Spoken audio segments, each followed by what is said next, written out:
Yuk lanjut ya, kita ke halaman 685. Kita bahas nomor 2, nomor 7, nomor 12, sama nomor 15.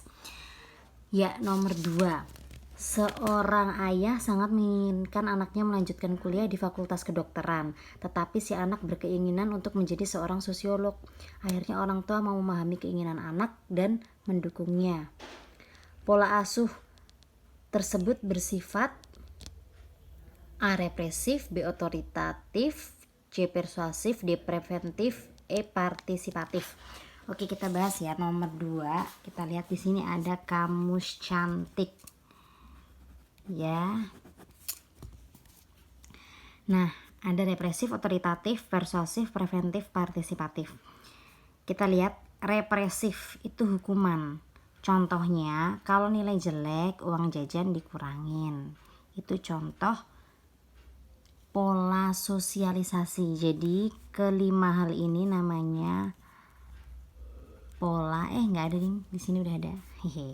Pola sosialisasi. Nah, yang kedua ada otoritatif.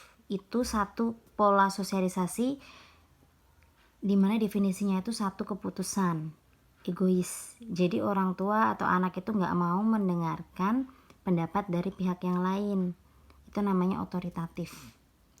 Jadi harus ngikut satu keputusan nih, misalnya kamu nggak boleh jadi dokter, kamu harus jadi polisi karena bapakmu juga polisi. Nah, itu namanya otoritatif. Paham ya? Yang ketiga ada persuasif.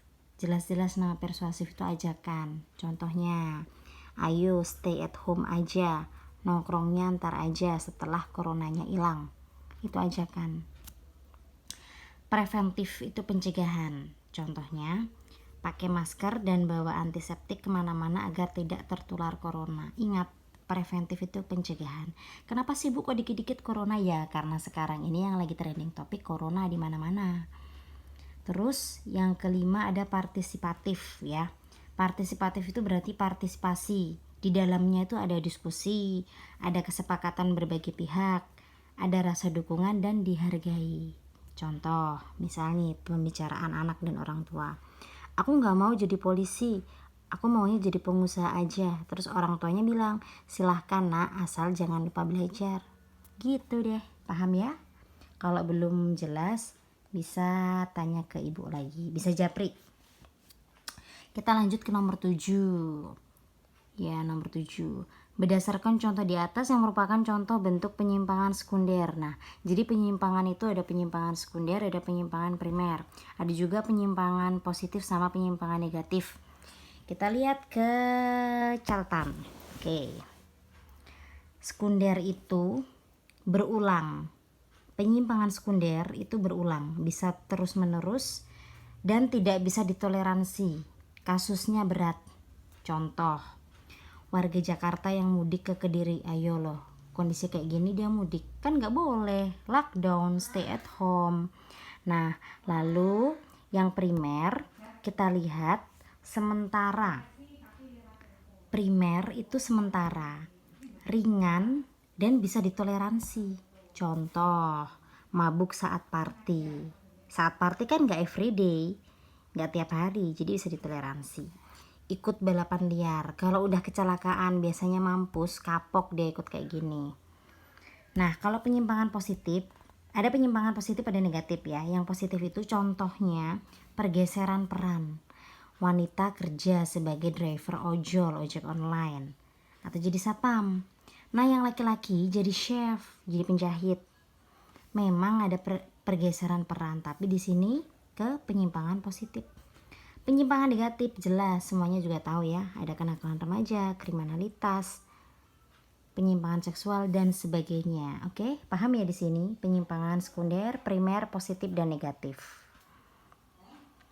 Lanjut. Jadi jawabannya nomor 7 itu apa? Berdasarkan contoh di atas yang merupakan contoh bentuk penyimpangan sekunder, jawabannya D. Nomor 2, nomor 4 sama nomor 5. Ingat, sekunder nggak bisa ditoleransi. Lanjut kita ke nomor 12